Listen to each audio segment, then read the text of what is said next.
sempre vale a pena falar de coluna, de dores na coluna, de problemas muitas vezes vindos aí de uma posição errada na hora de dormir, de coisas que você faz no seu dia a dia que podem atrapalhar esse funcionamento da coluna e principalmente comprometer aí para o futuro e você ter problemas. Quem vai vir conversar com a gente mais uma vez é o querido médico neurocirurgião, Dr. Paulo Porto de Mello. Prazer sempre tê-lo aqui. Seja bem-vindo, boa tarde. Hoje muito bem acompanhado da esposa, que bacana, né? Eu acho tão legal. Eu sempre convido, falo, não, nossos convidados, traga a família, a gente adora conhecer todo mundo, é muito bom. Mas olha, a gente vai começar a nossa pauta de hoje com um vídeo ilustrativo, que o doutor vai começar explicando qual é a estrutura dessa coluna. Porque quando a gente consegue entender onde ela está e, de fato, a proporção que tem, né, e tão importante, né, a coluna, a gente vai conseguir entender aí o porquê das dores. Vamos lá, doutor, então, vamos começar por aqui. A coluna, a gente pode dizer que vem desde aqui de cima até a região lombar? Exatamente. Tá. Na verdade, a coluna ela se compõe basicamente dessas estruturas ósseas, que são as vértebras. Tá. E todas essas estruturas ósseas, elas são interpostas por um disco intervertebral. Certo. É uma estrutura um pouquinho mais macia, mais gelatinosa. Está representada aqui em azul, né? Tá. Então, para o telespectador entender um pouquinho, o disco, na verdade, ele funciona como... Lembra aqueles chicletes antigos, o tal do Babalu? Sei. Ele é mais durinho por fora, mas ele tem um recheio mais gelatinoso. Por dentro, entendi. Então ele apresenta uma certa capacidade de ser comprimido e de voltar à sua condição normal. E isso, ele é comprimido quando a gente está fazendo alguma coisa, quando a gente está se mexendo, fazendo alguma coisa, naturalmente? Naturalmente. Por exemplo, você está deitado e você levanta. O próprio vetor de força da gravidade vai colocar mais força em cima da coluna. Entendi. Então, necessariamente, o disco ele vai dar uma achatadinha. Tá? E isso pode acontecer em qualquer parte da coluna. Qualquer parte da coluna. Por isso a gente diz, inclusive, que algumas delas são até mais sensíveis, né? E até uma pergunta, aproveitando o vídeo, doutor, que eu acho importante. Quando a gente fala que algumas áreas da coluna são comprometidas aí com uma lesão muito séria, que a pessoa pode, enfim, parar de andar e entrar, ficar paraplégica e tudo, a gente está falando o quê? De que parte dessa coluna? A paraplegia é mais ou menos por lesões nesta região, na transição entre a coluna torácica e a lombar. A coluna torácica, você pode observar que ela tem um reforço das costelas. Então, esse segmento do nosso corpo funciona quase como se fosse um barril. Entendi. Porque ele tem a coluna como um eixo atrás e da coluna saem as costelas que se ligam com o osso externo aqui na frente. Entendi. Então é um sistema 360 graus reforçado. A coluna lombar não é. Então essa transição entre um sistema muito forte e um sistema que não tem essa força toda, no momento de um impacto mais grave, a gente tende a dobrar na região de transição. Entendi. Nessa dobra acontece uma fratura, uma lesão da medula, que é o que está dentro da coluna. Né? E aí pode ter um déficit neurológico até grave, como a paraplegia. Olha, importante então, para a gente entender essa região. E a gente consegue ver que realmente não tem aí... A costela acaba aqui, tá vendo? Essa enfim, segurança maior como tem aqui em cima. Muito legal. Exatamente. Mas olha... Apresentamos, então, a estrutura. Agora a gente vai entender um pouquinho por que a gente tem dor.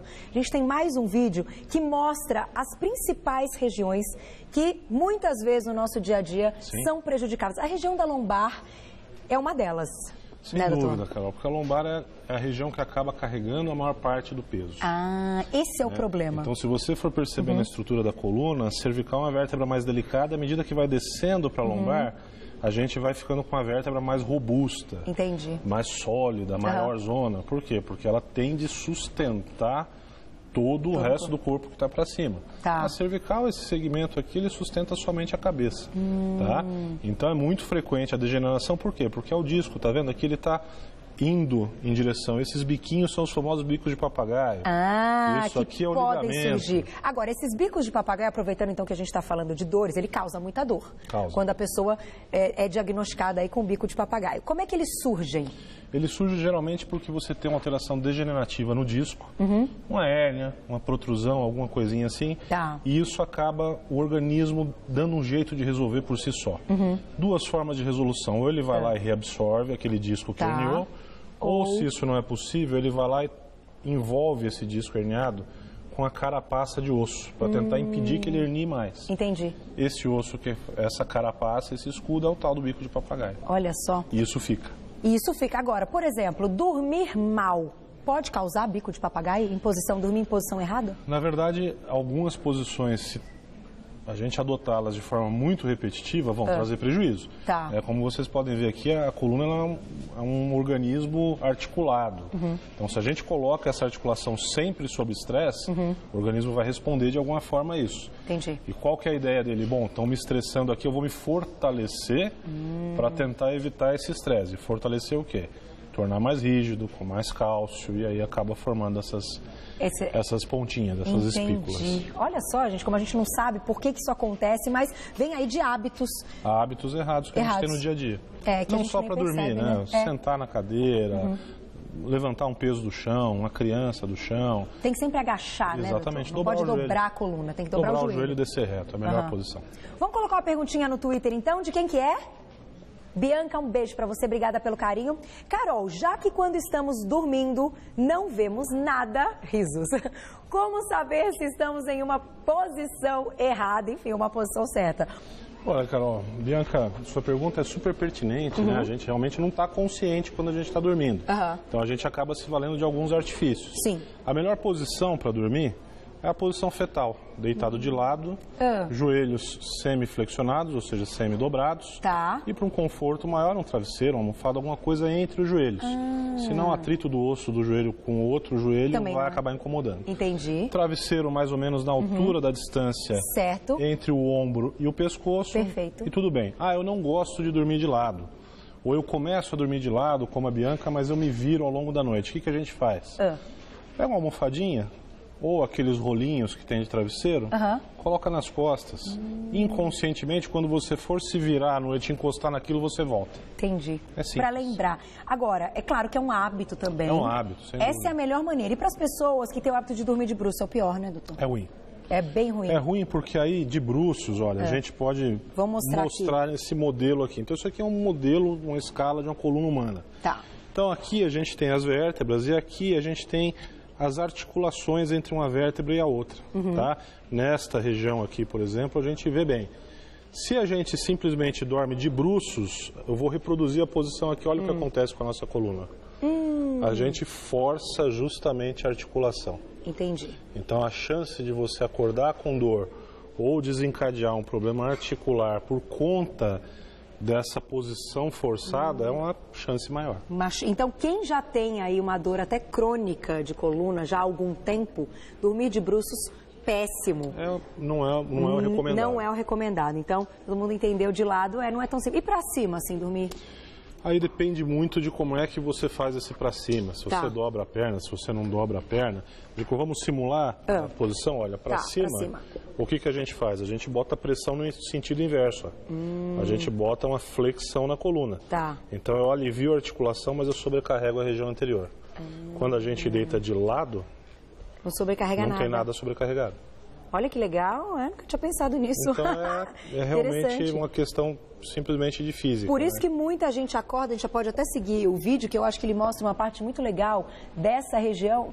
Tem muita gente que acorda com dor no pescoço. Dor no pescoço. Isso também vem de forçar essa região. Às vezes as pessoas têm o hábito, por exemplo, de dormir com travesseiros muito altos. Então imagine que se eu tivesse aqui, por exemplo, um travesseiro alto no meu pescoço, eu ia dormir com a cabeça assim. Logicamente, no dia seguinte, a musculatura que foi estirada e permaneceu estirada por 8 horas, 6 horas que seja, ela vai me provocar dor. E nesse caso, o problema doutora? Até queria que você explicasse. Exatamente nessa vértebra, nessa parte que você disse que é mais gelatinosa. Isso, o disco. O disco, é aí que a gente tem a dor, é no disco. Isso, é uma das fontes de dor, a principal fonte de dor, esse azulzinho. Olha. Né? Mas todas essas outras estruturas da coluna, por exemplo, isso aqui, que é o arco, né, posterior da vértebra, nas vértebras mais lombares a gente tem os processos transversos. Foi aquilo que o nosso jogador de futebol machucou, né? Tudo isso é ponto de inserção muscular. Então, o músculo que dá sustentação, ele é amarrado, digamos assim, ele se ancora nessa região. Entendi. Então, se eu estico o músculo de um lado, ele está puxando a vértebra junto com ele. Entendi, é uma fisgada. Por isso que dói.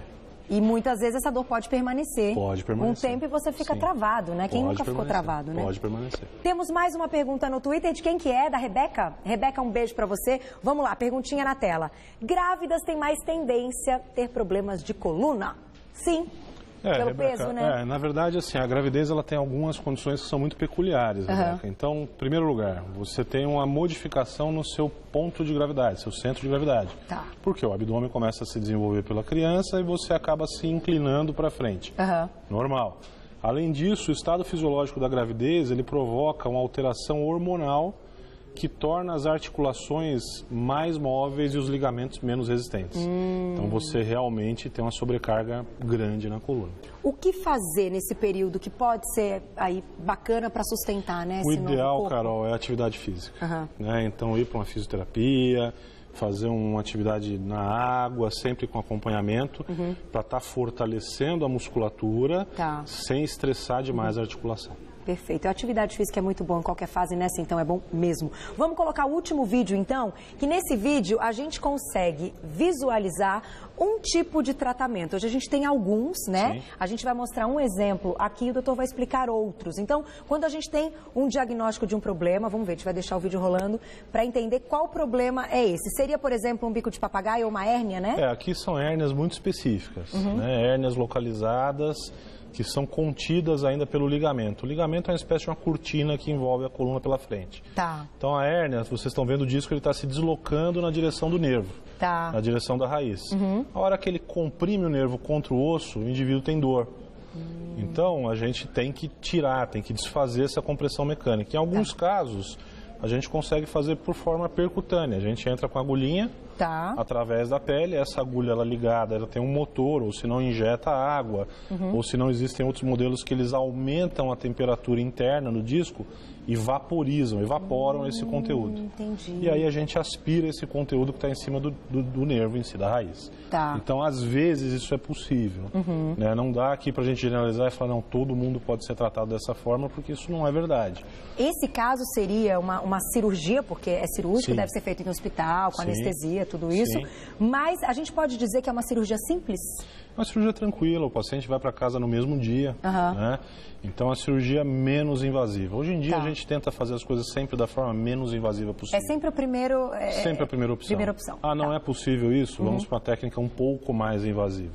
Então existe um amplo espectro que a gente pode ir do zero invasão, que é o tratamento de acupuntura, fisioterapia, etc., até o máximo de invasão, que é uma cirurgia convencional. Entendi. Nesse meio caminho, a gente tem várias ferramentas que podem resolver a situação. Olha, gente, então é claro que tem que procurar ajuda para ter, né, o diagnóstico, para ver qual é o problema. Tem tantos exames aí que vão mostrar e vão diagnosticar. E um dos tratamentos pode ser esse, como o doutor falou, vai para casa até no mesmo dia.